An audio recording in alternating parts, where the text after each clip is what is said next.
नवीन पटनायक ने लगातार चौथी बार ओडिशा के मुख्यमंत्री के रूप में शपथ ले ली है। राज्यपाल एससी जमीर ने राजभवन में पटनायक को पद और गोपनीयता की शपथ दिलाई। पटनायक के अलावा 21 मंत्रियों को भी शपथ दिलाई गई। इनमें से 8 नए चेहरे हैं, जबकि पिछली सरकार के 5 मंत्रियों को पटनायक ने दोबारा मौका नहीं दिया है। पवन चामलिंग को राज्यपाल श्रीनिवास पाटिल ने रिकॉर्ड 5वीं बार सिक्किम के मुख्यमंत्री के रूप में शपथ दिला दी है। 11 अन्य मंत्रियों ने भी शपथ ली। चामलिंग की अगुवाई वाली सिक्किम डेमोक्रेटिक पार्टी एसडीएफ को 32 सदस्यीय विधानसभा में 22 सीटों पर जीत हासिल हुई है। पिछले साल नरेंद्र मोदी की रैली से पहले पटना में हुए श्रृंखलाबद्ध धमाकों के मामले में राष्ट्रीय जांच एजेंसी ने एक बड़ी सफलता हासिल की है। एजेंसी ने कथित मास्टरमाइंड हैदर समेत 4 लोगों को गिरफ्तार किया है।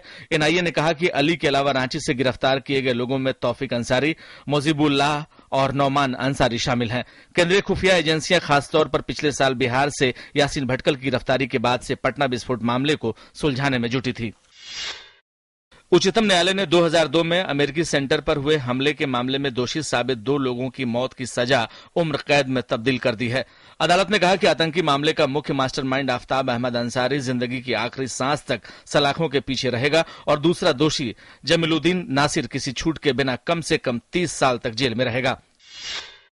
उच्चतम न्यायालय ने आंध्र प्रदेश उच्च न्यायालय से कहा कि वो सन फार्मास्यूटिकल के रैनबैक्सी के साथ विलय को चुनौती देने वाली याचिका पर 2 दिन के भीतर फैसला करे। उच्चतम न्यायालय सन फार्मास्यूटिकल और रैनबैक्सी की उच्च न्यायालय के विलय संबंधी अंतरिम स्थगन आदेश को चुनौती देने वाली याचिकाओं पर 27 मई को सुनवाई करेगा। चुनाव आयोग ने सर्वोच्च न्यायालय को बताया है कि वो वार्ड के आधार पर होने वाली मतगणना के खिलाफ है। हालांकि इसी आधार पर मतगणना कराई जाती है।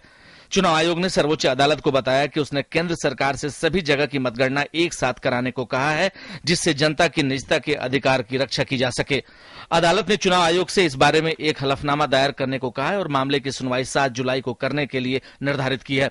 इसके साथ ही सर्वोच्च अदालत ने केंद्र सरकार को नोटिस जारी कर 4 सप्ताह में अपना रुख स्पष्ट करने को भी कहा है।